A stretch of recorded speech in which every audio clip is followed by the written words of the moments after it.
Yadadri power ప్లాంట్ను ప్రైవేటీకరణ చేయాలనే ఆలోచనను ఉపసంహరించుకోవాలని పవర్ జేఏసీ నాయకులు డిమాండ్ చేశారు. ఈ మేరకు జిల్లా కమిటీ ఆధ్వర్యంలో ఎస్ఈ కార్యాలయం వద్ద నిరసన తెలిపారు. యాదాద్రి పవర్ ప్లాంట్ను ప్రైవేటీకరణ చేయాలనే జెన్కో ఆలోచనను నిరసిస్తూ పవర్ జేఏసీ ఆధ్వర్యంలో మంగళవారం నల్గొండ ఎస్ఈ కార్యాలయం వద్ద నిరసన తెలిపారు. ఈ సందర్భంగా తెలంగాణ ఎలక్ట్రిసిటీ ఎంప్లాయీస్ 1104 యూనియన్ జిల్లా కార్యదర్శి ఎన్ వెంకటయ్య మాట్లాడుతూ యాదాద్రి పవర్ ప్లాంట్ను ప్రైవేటీకరణ చేయాలనే ఆలోచనను ఉపసంహరించుకోవాలని, లేకపోతే పెద్ద ఎత్తున ఆందోళన కార్యక్రమాలు చేపడతామని హెచ్చరించారు.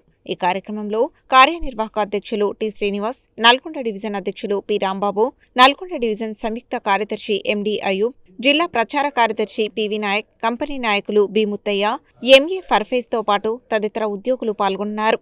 పవర్ జేఏసీ పిలుపు మేరకు యాదాద్రి పవర్ ప్లాంట్ ప్రైవేటైజేషన్ ఏజెన్సీలకు ఇవ్వాలనే జెన్కో మేనేజ్మెంటు మొండి వైఖరికి నిరసనగా నల్ల బ్యార్జీలతోటి విద్యుత్ ఉద్యోగులందరూ, తెలంగాణ రాష్ట్రంలో విద్యుత్ ఉద్యోగులందరూ, ఇటు డిస్కమ్స్, జెన్కో, ట్రాన్స్కో ఉద్యోగులందరూ నిరసన కార్యక్రమం తెలియజేయడం జరుగుతుంది.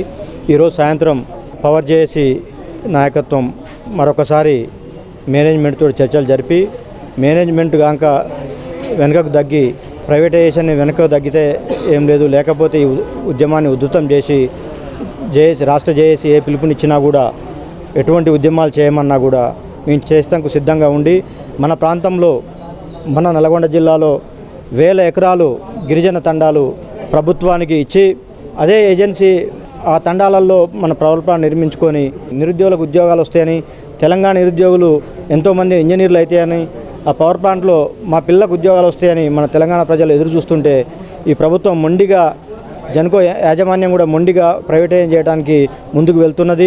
దీని అన్నిటినీ జేఏసీ తిప్పికొట్టి ఇప్పటికైనా మేనేజ్మెంటు వెనుకకు తగ్గి ప్రైవేటైజేషన్ని వెనుక తీసుకోవాలని ఈ సందర్భంగా హెచ్చరిస్తున్నాం.